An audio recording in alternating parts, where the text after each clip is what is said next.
My name is Robert Gowdy and I'm a financial planner of Meriton Financial Group. And during this session I'm going to discuss transferring shares into superannuation.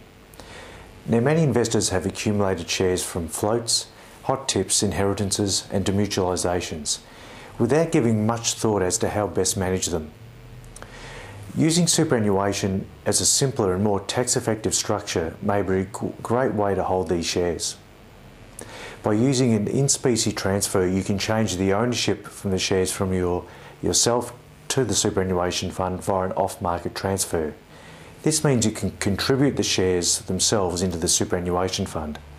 Self-managed superannuation funds usually allow these transfers, as will some public offer funds.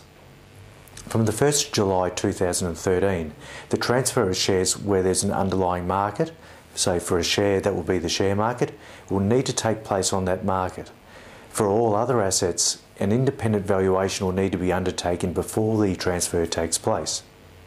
So, what are the advantages and why would you do it? Well, superannuation tax rates are much lower than personal tax rates. Dividends will be taxed at a maximum of 15% in the superannuation fund, and after allowing for the imputation credits, the tax rates can even be considerably lower. However, you own some of the shares in your own name, you may be taxed at a maximum of 46.5%. Capital gains tax is also lower. In a superannuation fund, the capital gains tax will be no more than 10% if the asset is held for more than a year, whereas your personal tax rate can be as high as 23.25% in the same situation. Once receiving a superannuation pension, the income and capital gains will be taxed at zero.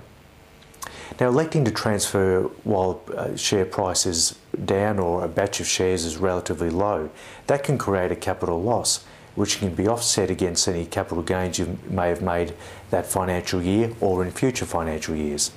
Then, if the share price recovers, the future capital gain will be in the superannuation fund and taxed at a lower tax rate than if they were eventually sold. If you're self-employed, you may be able to claim a tax deduction on the in-specie contribution as well.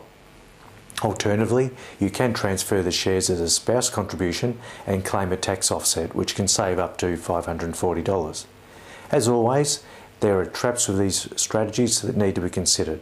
Whilst you retain the ownership of a long-term great asset, they are now in a different tax structure, and both the income and capital gains will remain in the superannuation fund and won't be available until you reach can access your super. And usually this is when you turn age 55 and or retire. Changing ownership of the shares is seen as a transaction, and you may see a capital gain or loss triggered. So it's highly recommended that you assess the potential gain or loss before you commence transferring the assets into superannuation, so you don't get an unpleasant tax bill. It's important to speak to your financial advisor before you adopt any of these strategies, and obviously there's a few tips to be careful of. So thanks for taking the time to listen, and please remember this is general advice only and does not take into account your personal circumstances. Thanks very much for listening.